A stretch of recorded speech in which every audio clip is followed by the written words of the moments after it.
In the same way every company, person, and project each have their own personality, fonts also have their own personalities.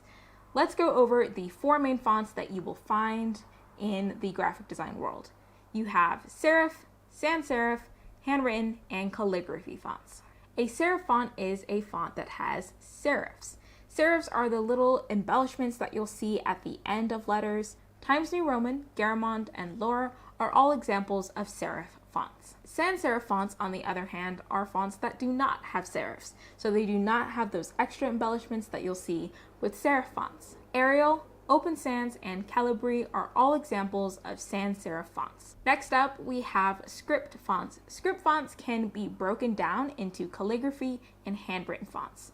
So, starting with calligraphy fonts. Calligraphy fonts can be labeled differently depending on which font search tool you're using, but generally speaking, a calligraphy font is a cursive style font. Kunstler script, Amibata, and Vivaldi are all examples of calligraphy fonts. And the last main type of fonts that you'll see are handwritten fonts. Handwritten fonts are fonts that are made to look like somebody's handwriting. There are a lot of handwriting styles out there. If you just ask anybody on the street to write you something on a piece of paper, you're going to get a different handwriting every time. And so there are a lot of handwritten fonts out there. These fonts are designed to be more organic looking. Comic Sans, Segoe Script, and Riley Beck are all examples of handwritten fonts. Something to keep in mind while you look at different fonts is that serif fonts tend to look more put together and more serious, while sans serif fonts tend to look more relaxed.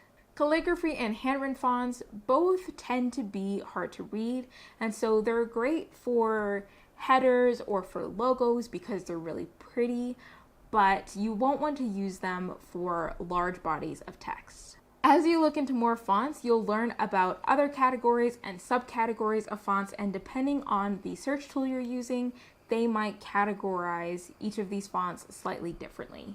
You should also keep in mind that fonts can fall into more than one category. For example, Comic Sans is a sans serif font and also a handwritten font. Computers and different design programs usually come with a whole list of preloaded fonts, but if you want to go out and find more fonts to download, you can use Google Fonts.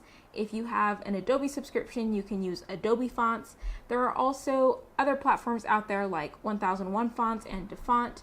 As you visit these different programs, you're going to want to look into the licenses that you have to use each one of these fonts. You might have a personal license, or you might have a commercial license, or some combination of the two.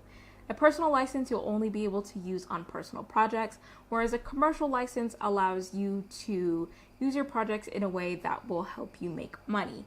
So you want to be sure that you're very clear about what you can and cannot do with the font that you download. Be sure that you respect the rules that the different font creators put up there because they've put a lot of work into creating these fonts.